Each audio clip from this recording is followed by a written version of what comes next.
Order! Order! You are an incorrigible delinquent at times. Behave yourself, man!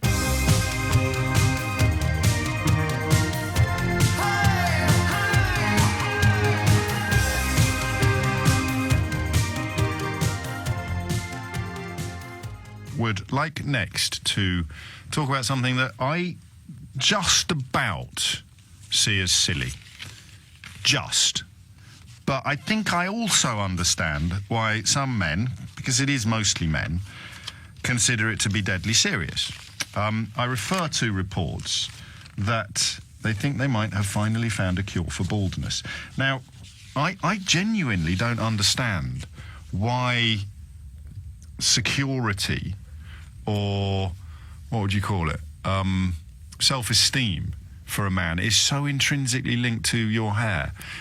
Luckily, when you've got skin like a rhinoceros, losing some of your hair doesn't hit you as hard as it would do if you were a little bit more sensitive and or insecure. But I remember I went to get my hair cut. Crikey, this is going back.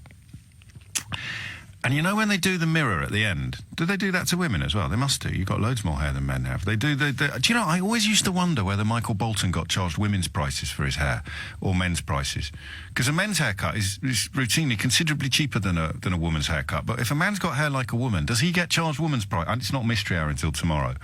If you've got like hair, who's like a really Robbie Savage or someone like that, who's got really long hair now? It's not that fashionable, is it, for men? We've all got beards instead. But you remember Fabio? The model, no? Or some of those fellas in the WWF, do they get charged women's prices when they get their hair done, or do they get charged men's prices? Because if they get charged men's prices, that's discrimination. What am I talking about? Oh, yeah. So I'm sitting in the hairdresser's chair, and they pull the mirror around to look behind you. And because I'm English, I go, oh, yes, thank you very much. But inside, I'm going, oh, my God, I'm going bald. For the very first time ever. This is going back 20 years, believe it or not. For the very first time ever, I thought I just saw a kind of, just a thinning patch. And it hasn't really changed much in the ensuing 20 years. It's quite weird. Depending on if I get my hair cut regularly, it looks pretty much fine. If it grows out, as it always does, particularly when I'm not doing much telly, I only ever go to the hairdressers when I've got to appear on the television. So if it grows out a bit, it looks much balder. It's weird that. You'd think growing your hair long would cover up, the great myth of the comb-over. But unless you're prepared to spend an hour every day and 6 tins of hairspray like Donald Trump does, a comb-over is always, always, always going to leave you looking thinner on top than it would have done if you just had a shorter haircut. So I kind of get it. And then a story like the one today, they think that an osteoporosis medicine might actually have a positive impact on hair growth. It always makes me wonder whether I would go out and buy it. 4 in 10 men suffer pattern baldness by the age of 45. It goes up to 2/3 by the age of 60. That means that it's by far the majority position to lose your hair. And yet, many people still feel that, I don't know quite what the phrase is, that it kind of, it undermines you, it renders you less attractive. There was a horrible bit of research last week about those. I read it when we were talking about dating online, but I didn't mention it on air because it wasn't relevant to the conversation we were having. That if you a bloke did it, actually, can you see if you can dig this out? Because I don't think I imagined it, although I might have done. A bloke put up several different pictures on Tinder. He used Photoshop to do himself with luxuriant locks, to do himself with a little bit of thinning, and to do himself completely bald. And he put up so it's the same bloke with the same face, but with lots of different states of hair. Hirsuteness, I love the word hirsute. And no prizes for guessing what happened. The women responded much more enthusiastically to the full head of hair than they did to the thinning of hair or the shaving of hair. I'm going to change my gear slightly now. I'm not going to go down let's have a bit of fun, this is a nice light-hearted topic. I'm actually going to start off by inviting you to give me a call and tell me why it really does cripple you socially, why actually losing your hair really, really hurts, and making jokes about syrups and toupees and all that sort of thing is not actually very nice. This is mostly directed at Adrian, who runs our internet presence here at LBC, and shouted across a crowded office earlier this morning, "Oh, it's a great story on the front of the Telegraph, James. You're going to love it." And I said, "Pardon?" And he said, "They think they found a cure for baldness." And I don't routinely think of myself as a particularly bald individual. The kids tease me about it. I clearly am thinning on top. But I guess if you've never really considered yourself to be super sexy, the idea of losing your hair, it's not that big a deal. I don't know. Maybe I'm in denial. Maybe it's another thing that's going to come out when I finally get around to having some therapy, instead of expecting you to provide it for me for free every day. Let's get the phone lines open. 0345 6060973. I just did the opposite of what I promised you I was going to do. I went a bit flippant then. But I'm being flippant about my own condition. I'm being flippant about my own Barnet, not about yours. All right? I promise you, because I know from personal experience that it can hit some people much, much harder than the rest of us recognise or realise. And those, I think, are the people that we'll start with today. So can you put into words why losing your hair is so serious? And hopefully some of us who possibly, even though we've got a bit of personal experience of it, some of us who tend to see it as a fairly comical subject might learn a lesson or two. If you hit the numbers now, you will get through. I apologise that if you were waiting to talk to me, this is right here, right now. If you've got me on one of those old-fashioned tape recorders, press play and record now. Right here is why I love my job. If you were waiting to talk to me about the escalating situation in the Middle East and Donald Trump's contravention of the Iranian nuclear deal, then I apologise, but I need the phone lines now to talk about male baldness. 0345 6060973 is the number that you need. So why? Just help somebody understand why it is such a serious issue. And actually, I'd also like, in the interests of transformation and improvement, are you much, much cooler about it now than you used to be? Did you used to be lying awake at night? And some of the stuff, you can spend a fortune, but I don't think it has much impact. There's one that I know stops the loss. It doesn't make it grow back again, but it can have an impact upon your fertility and indeed your virility. So, I mean, you'd have to be very, very bothered by the state of your Barnet in order to sacrifice elements, potentially, of your sex life at the altar of stopping your hair falling out. That's the hair on your head. And this new drug, CSA, which they've discovered while treating people with, I think, with brittle bone disease, they've discovered that one of the drugs they used caused unwanted hair growth, embarrassing unwanted hair growth. It reduces the activity of a protein that prevents the growth of hair follicles. So it's got pretty extreme side effects, so they won't use that itself yet. But a drug designed to treat osteoporosis targets the protein even more effectively. So follicles from patients undergoing hair transplant surgery were treated and went into the active phase of growth, sprouting 2 millimetres within just 6 days. I wonder how excited you are by that news. And the more excited you are, the more qualified you are to tell the rest of us why this is actually a really serious matter and not one that we should necessarily laugh about. Bobby is in Orpington. Bobby, what would you like to say? Hello, mate. I just heard your opening line when you were saying, "Oh, there may be a cure for baldness." Yes. Instantly, I was just amazed. I felt happy. And you also, I just from the opening, from your tone when you said hello, you're a little bit surprised to find yourself on the radio, Bobby. Am I right? I am. Sorry. Yeah. I love it, man. That's why I come to work every day. So this is, I mean, bearing in mind it's early days and there have been false alarms in the past, this is clearly something that speaks very directly to you. It does. I mean, I used to have a lot of team, your guy in the studio. I said that when I was 21, I used to be known for my hair. I used to have really long blonde hair. You weren't in Bucks Fizz, were you, Bobby? I looked like I was, yeah. Something out of Wham. Yes. After my 21st birthday, it kind of started coming out in clumps. Oh, no. On the pillow, in the shower, it just, I was washing my hair and it started coming out, and obviously it was a blow, My friends used to notice it, and then, you'd get the comments, "Oh, baldy," or I still get it now a bit, but just jokingly. But I can't say that it doesn't kind of get to you, because I'm a singer as well. I'm a plumber singer. I do gigs and stuff, and I'd perform for like amateur musicals and stuff. So I did say the lead in Footloose, and I remember one woman's comment was, "Oh, he was very good, but you know, he can't pretend that he's a teenager with that hair."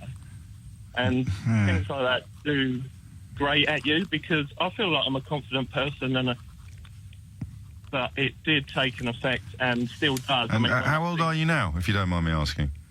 32. How old were you when you played Kevin Bacon's part in Footloose? I was probably about 24.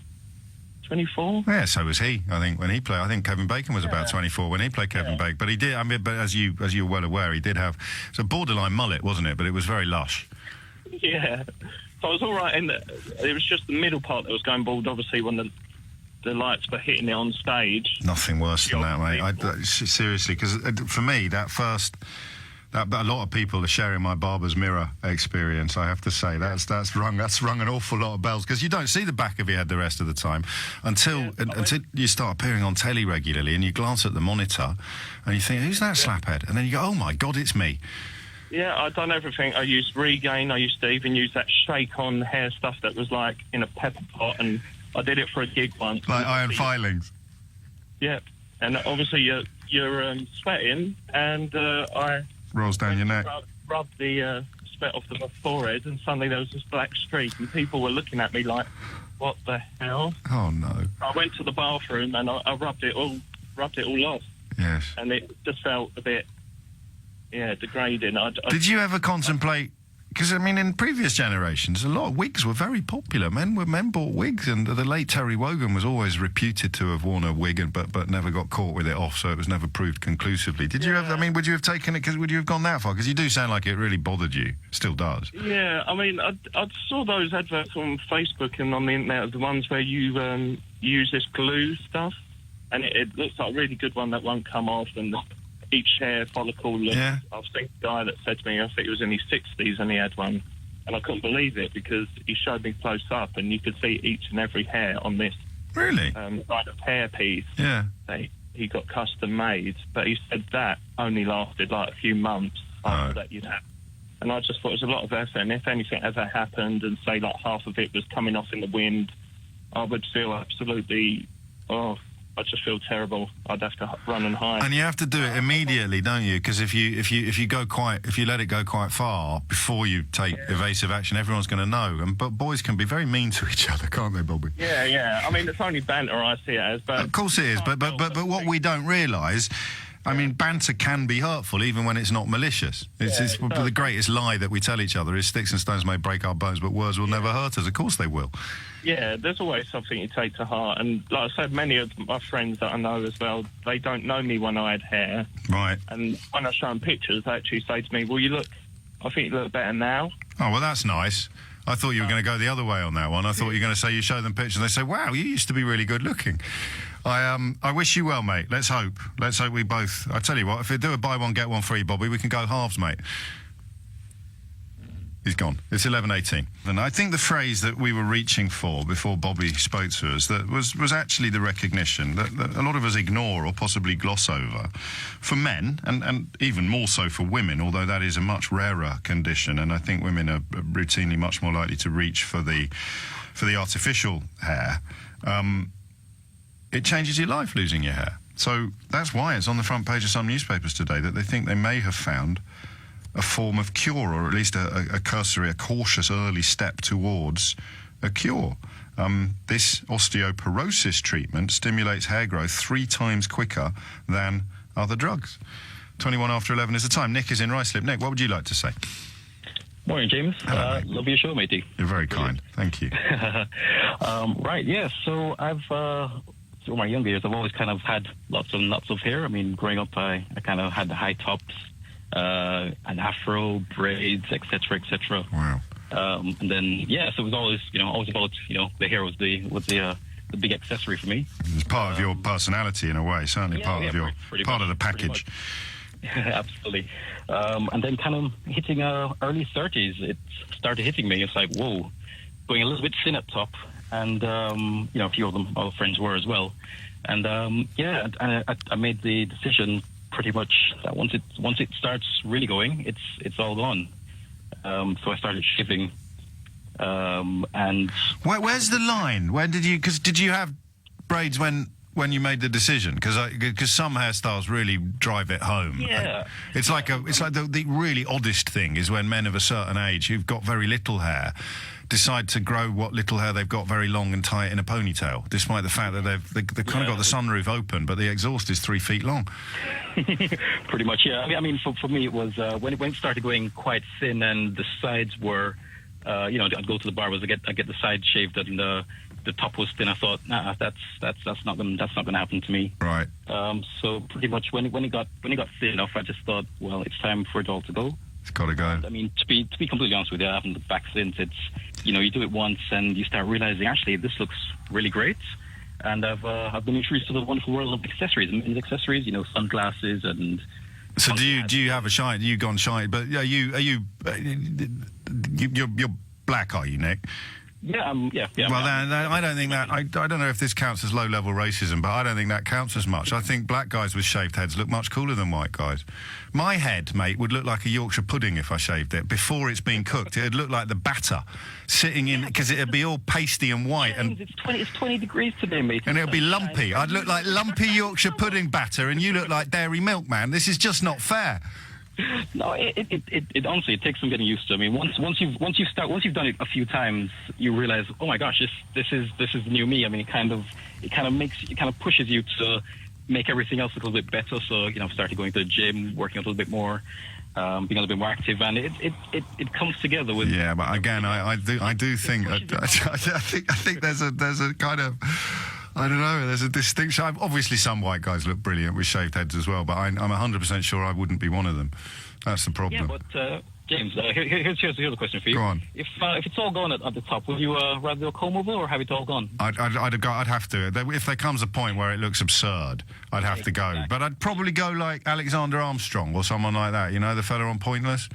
Oh yeah. So he's got a right old tonsure. He looks like a medieval monk. But in fact, I'm thinking my next gig is not until 4 o'clock today, Nick. So I was thinking of going to one of the posh barbers for the first time, and getting. There was an article in the Telegraph before Christmas about you actually get a haircut that almost embraces it rather than trying to disguise it or ignore it. You can cut your hair in a way that it actually kind of.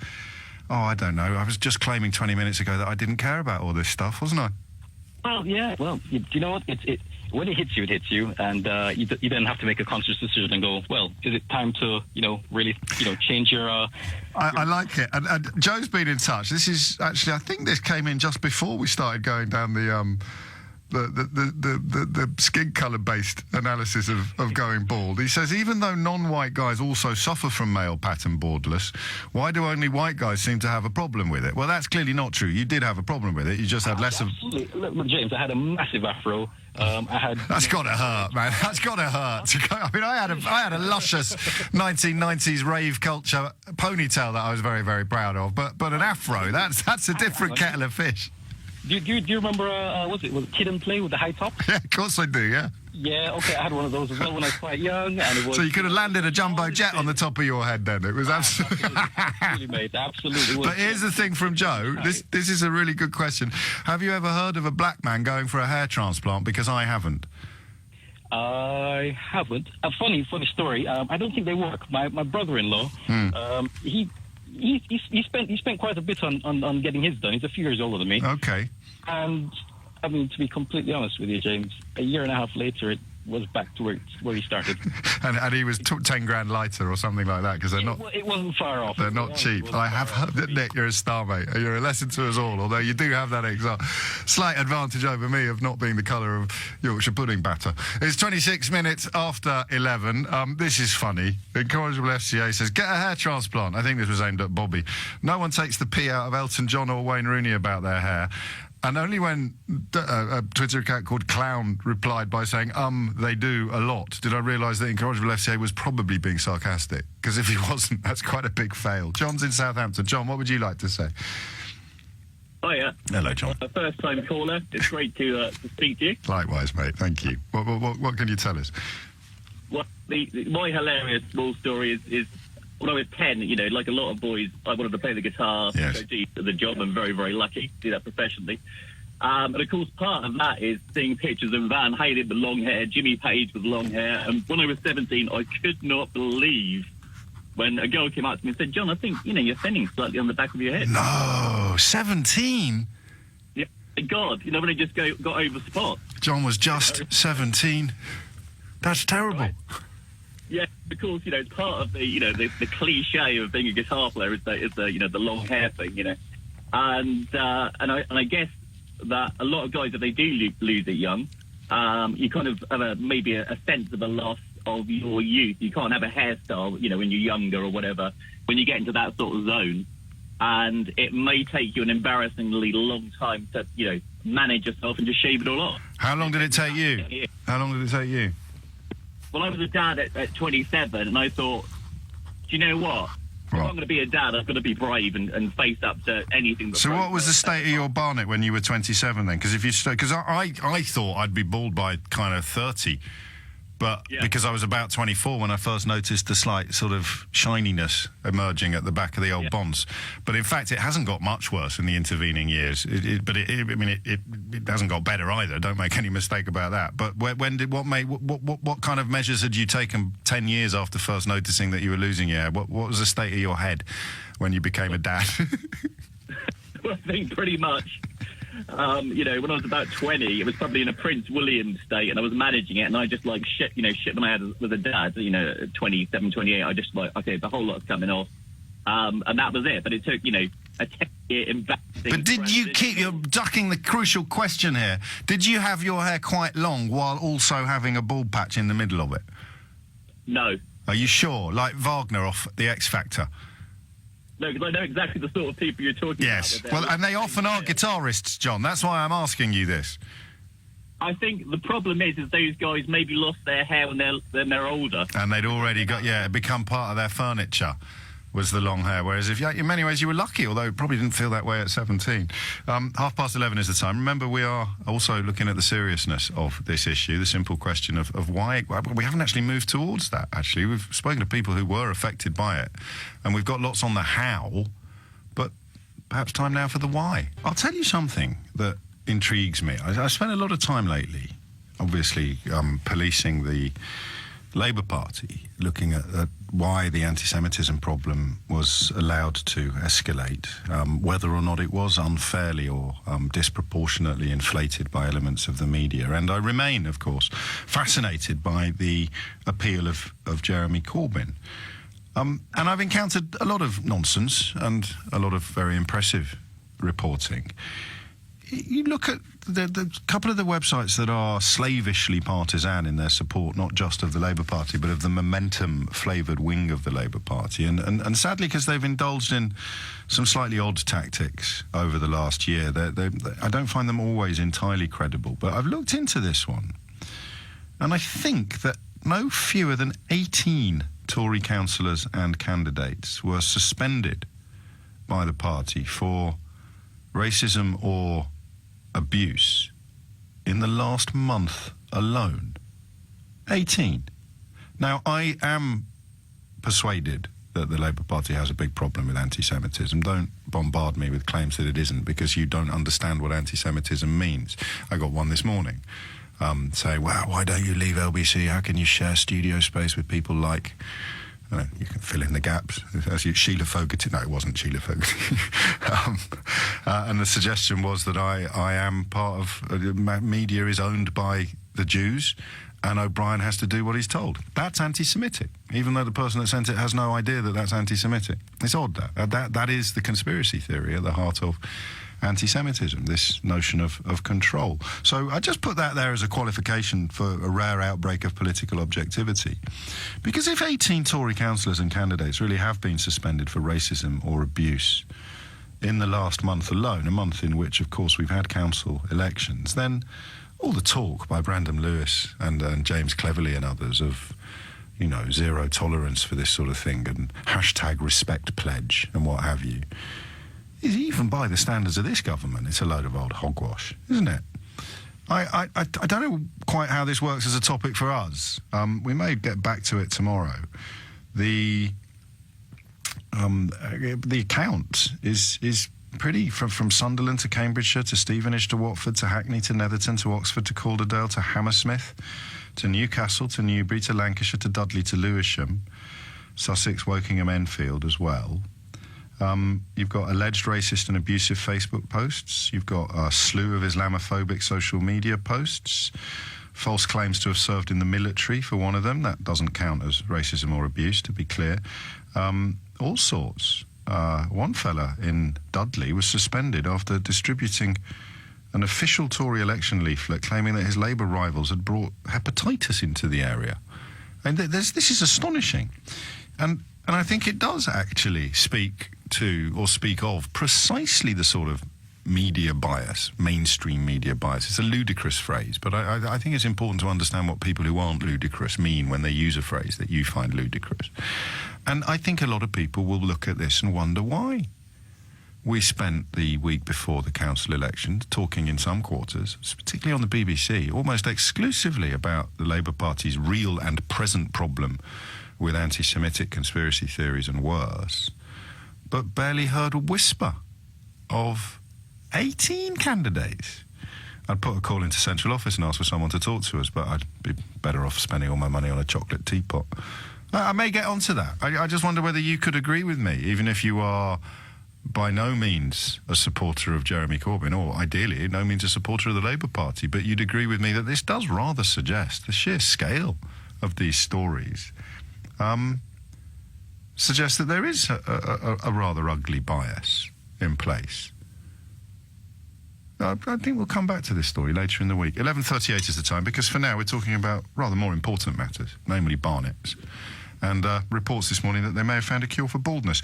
What we're doing is trying to work out why it is such a big deal, because people who haven't lost their hair sometimes struggle to understand why people who have lost their hair get so worked up about it.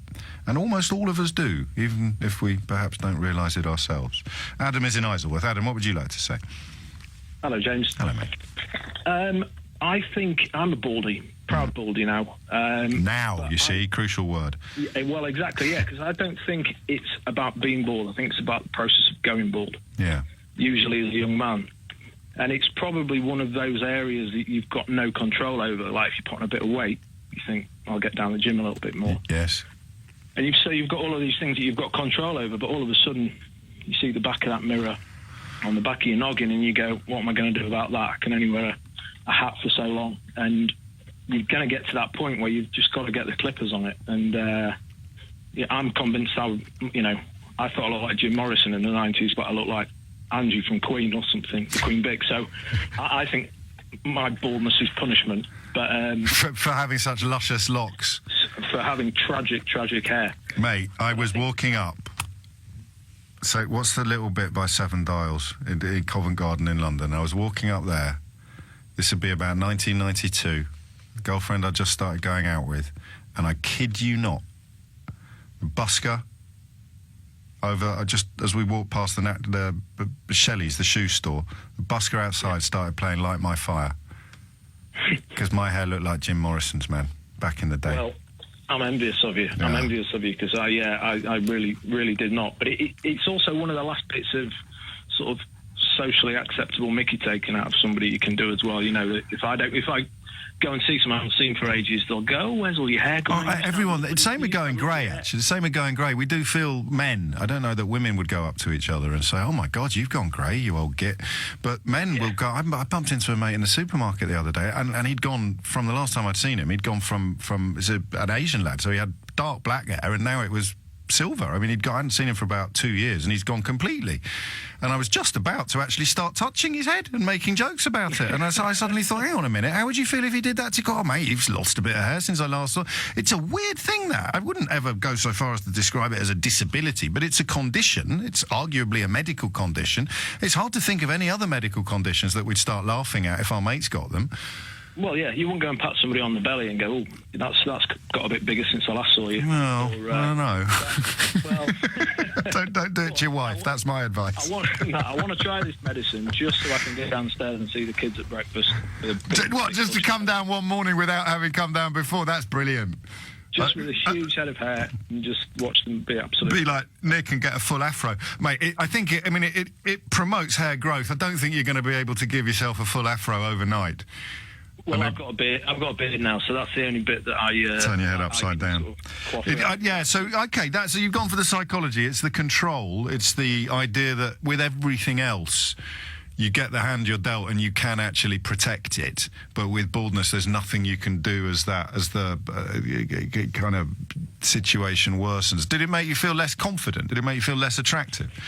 I didn't let it get to a point where I just shaved it. I used to sort of clip in my early 20s anyway, and so then when it started going in my late 20s, and then my wife had already married me, so I thought, that's that, she can't get away now. When my hair totally went. But you know, I've seen people. I remember people at school, you know, in the late teens who were losing their hair at 18, and I just felt really bad for them because it was a very visible thing that is changing in front of their eyes, and you know, they couldn't do anything about it. Yeah, no, I like that. I hadn't thought of it that way around. It is it's powerlessness, isn't it? It is. I mean, not something that bothered me, and you know, I clip my hair every day, and I don't think it looks too ridiculous. No, it doesn't at all, and it genuinely doesn't objectively. But then I worry when I see the stories. It doesn't bother me particularly, but you would worry if you were younger and singular about that story last week. The bloke that used Photoshop to put up 3 different profiles, one of which was lush, one of which was balding, and one of which was as bald as a coot. And I think it went in, you know, descending order. Maybe being bald as a coot was more attractive than being thinning. We should check. 11:43 is the time. Adam, thank you. Simon is in Enfield. Simon, what would you like to say? Good morning. Thanks, James. You're very welcome. So I would class myself as a potato head, and I don't know how I've ever changed. So I was reflecting on this, and I started to get a widow's peak when I was about 17. Gosh. But the thing was, I was playing rugby and I had lots of scars, and I was quite hairy anyhow. Yes. And it didn't really affect me. As far as I can remember, my mother used to keep saying to me, oh, it's because you wear a motorcycle helmet and things like that. So I think she was just trying to be nice to me.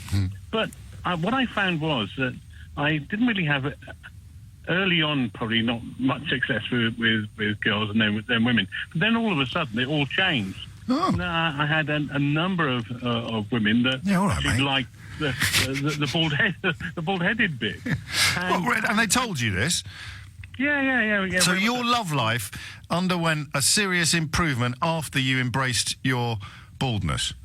Yeah, because it came confidence. Yes. And women like confidence. And also, playing sport, and don't get me wrong, I'm no Lawrence Dallaglio in that sort of physique. I'm in my 60s now. He shaved his head quite early, actually. Yeah, he had lovely hair at school, Simon. He was like a choir boy. In fact, he was a choir. But do you know that Lawrence, I don't know whether you knew he was an old mate of mine when you dropped his name then into the conversation. He sings on... that Tina Turner song, Beyond Thunderdome. You know when the kids' choir kicks in the middle of Beyond Thunderdome, the Tina Turner track. Lawrence is in that choir, and back then he had blonde locks. He was cherubic. Well, I was never like that. But I think if you've got the confidence, if you look at Donald Trump and his comb over, yes, I think that's just ridiculous. He should just front up, just. But you're applying laws of logic to a man who routinely refrains from really respecting any of them. So I think you're onto something with the confidence. So you thought you were unsuccessful with women, but you probably didn't feel, I don't know, comfortable in your own skin because you had all these sort of wisps of hair growing out of it. You know, you're fumbling about and all that sort of stuff. And then all of a sudden, when a friend says, "Oh, my friend likes you because you're bald head," you think, "Blimey, really? Get in." You know, Do women kind of want to touch it and stuff like that? Yeah. So because I work in the healthcare profession, so I'm surrounded by lots of nurses and things. Yeah. And not now, but in my younger days, that used to be a fun thing to do. Give it a stroke. Oh, they wanted to shave it as well. That was the other thing. Simon, mate, you're a player. If only. It's 11:45. Some hope for people listening, perhaps in a bleaker place than Simon finds himself. It's 11:45, and you are listening to James O'Brien on LBC. The next hour, we'll catch up with events at... Is there PMQs? Do you know... There is PMQs today, isn't there? We should double check. Do you know why I thought there might not? I'm sure there is. This is so unprofessional of me. Do you know why I just thought there might not be PMQs? Because the bins don't get taken on Wednesdays when it's been a bank holiday on the Monday. So somewhere in my joke of a brain, I just wondered whether PMQs followed the same rules in the aftermath of the bank holiday that the bins do in the London Borough of Hounslow. So are we confident that there is PMQs today? Yes, there is definitely PMQs today, but my bins definitely weren't taken this morning. James O'Brien on LBC, knitting together bin collections with the mother of all parliaments. 10 to 12 is the time. Speaking of parliaments, I don't know if you've been following these votes in the Lords regarding Brexit, but that is why parliamentary sovereignty is so important. We should all take a moment to reflect upon how lucky we are to have such a fine, revising second chamber. Watch this space, I think, is probably the order of the day there. Back to the question of baldness and why it is a much more serious issue than some men allow when they're teasing their mates for being bald. This inspired by claims today that they may have stumbled upon a potential cure for the condition. Danny is in Chingford. Danny, what would you like to say? Hi, James. Thanks for having me on. You're welcome, mate. I'm sort of a bit different to the other guys you've had on. I really struggled with the concept of losing my hair. Yeah. And it was a really big decision to finally shave it all off. It started with the fact that I had a nice sort of Liam Gallagher type mop or push down in Sharp in the 90s. And I was starting to fill in the gaps sort of thing. And then it was the jokes coming in from workmates. And what do you mean fill in the gaps, Danny?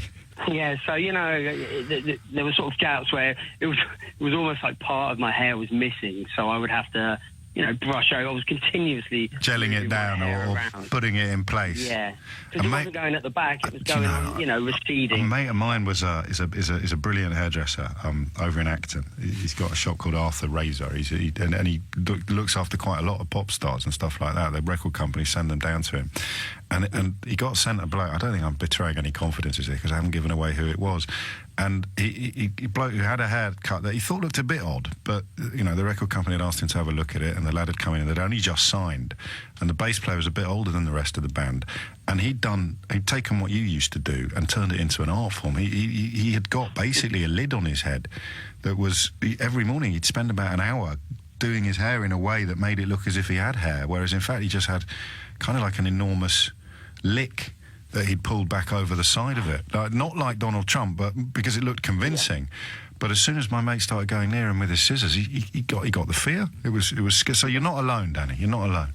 It's a big moment to take that decision. But I think like the previous callers done, it's all done with. There's a great deal of humour attached to bands making a mick out of men. And if you sort of switched it around, and if there was someone in your office, a lady in your office who was had a problem with the hair, there'd be absolutely no way that people would be taking a mick in the same way. You're absolutely right. Because it's a man, you're supposed to be able to take the banter, and it's getting to the point where I was sort of dreading going into work. Oh, really? And actually, when I took that step, and I had to face up to going in with a grade 2 all over, I didn't even go in that first day. I magically called in sick with a ridiculous excuse. For fear of the ridicule that I was going to receive, and.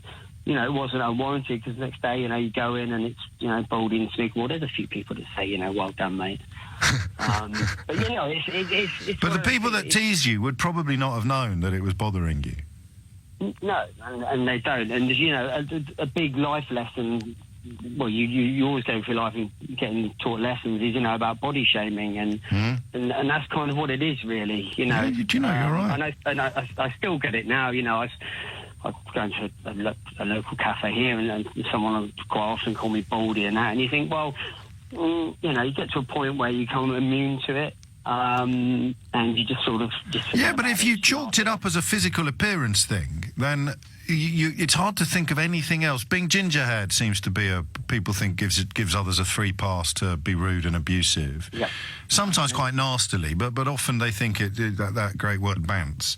But actually, there are very few other areas of physical appearance where you would feel comfortable and confident really insulting somebody else in the name of humour. Absolutely. And Especially close on a whim, mates, you know. close mates, you might refer to their, rubbish tattoos or them being overweight or something. Yeah. Yeah, I think, the big thing is that there was a program on Body Fixers, Comb Over, where this guy had hid his, his hair loss from his mates. And they did this amazing wig on him. And, since I saw that, I've said to my wife a few occasions, I'd love to do it just for a month, but, I always say now, I'm quite happy with not having hair now. It's a lot easier in the morning, having a shower straight out, don't have to worry about gel, etc.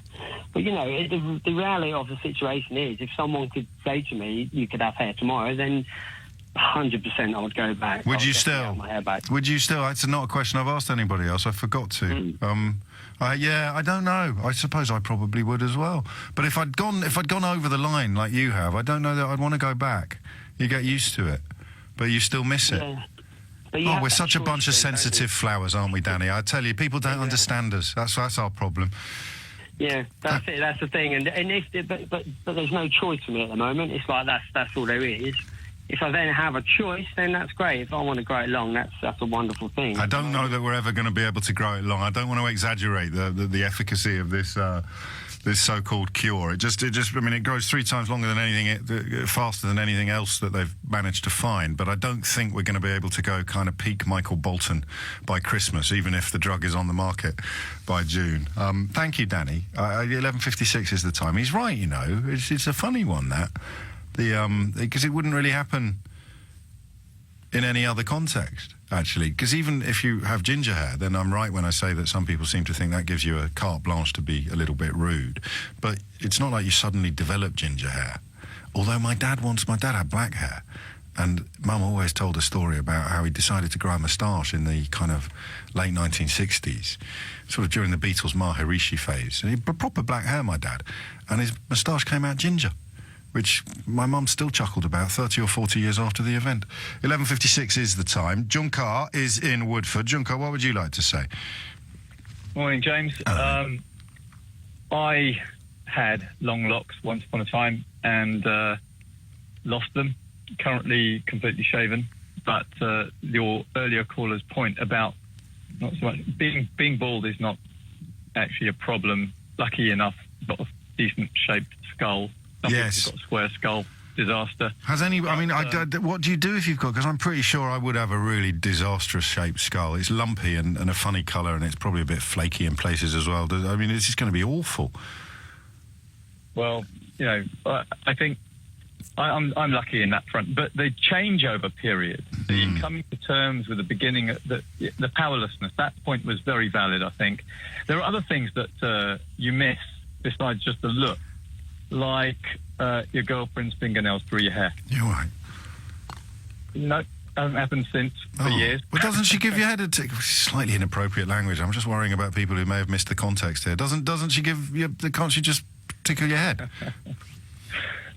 These things don't happen quite so often. Even little touches like a lock of hair falls in front of your eye and she tenderly moves it to one side for you. Are you writing Mills and Boon, mate? Or are you listening to the James O'Brien programme at the moment?